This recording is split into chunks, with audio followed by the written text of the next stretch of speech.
Most men don't quit dating in one dramatic moment.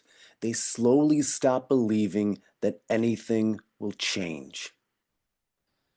And this is a gradual thing that happens, and for everybody it's different. Maybe you tried things like the dating apps, you tried approaching women, asking friends for help, and then maybe you had a little bit of a thing here, and then that went a little ways with this woman, and a little bit here, and that lasted a little while, but nothing really seemed to work. So it's this gradual thing, right? Then maybe months pass, and then maybe years pass, and then hope starts feeling almost dangerous. Eventually, some men just stop hoping. This is the part that hardly anyone talks about. That hope kind of becomes this possibility of disappointment. So hope creates a possibility of disappointment. So hope is actually now bad. So you're viewing hope as a bad thing because disappointment hurts. So in NLP terms, we would call this, instead of a toward, it's an away from. So instead of going toward hope, toward a wonderful, romantic, sexy, deep, loving relationship, you're going away from disappointment, the pain of disappointment. That's not as exciting. That's not a great life.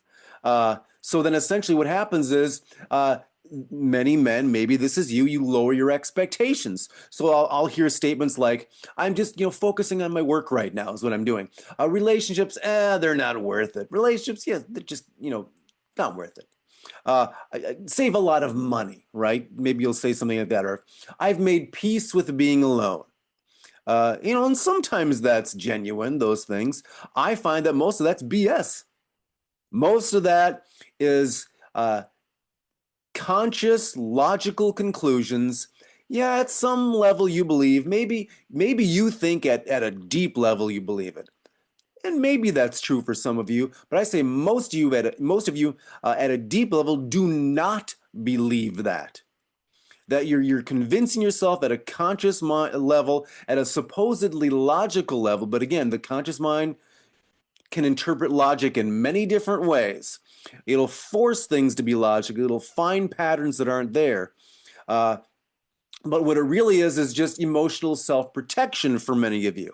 So the thing is that there's a cost to this. That the longer someone stays disconnected from dating, the harder it becomes to imagine a different future.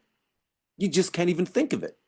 So this whole, hoping for something, or instead of, going toward this wonderful, bright future, is almost impossible to visualize, right?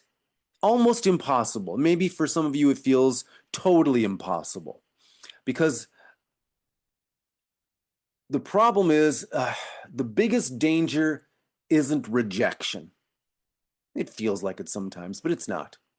It's the quietly deciding your future will look exactly like your past. That's what your logical, supposedly conscious mind is telling you.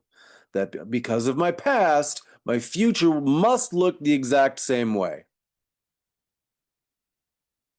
Conclusions.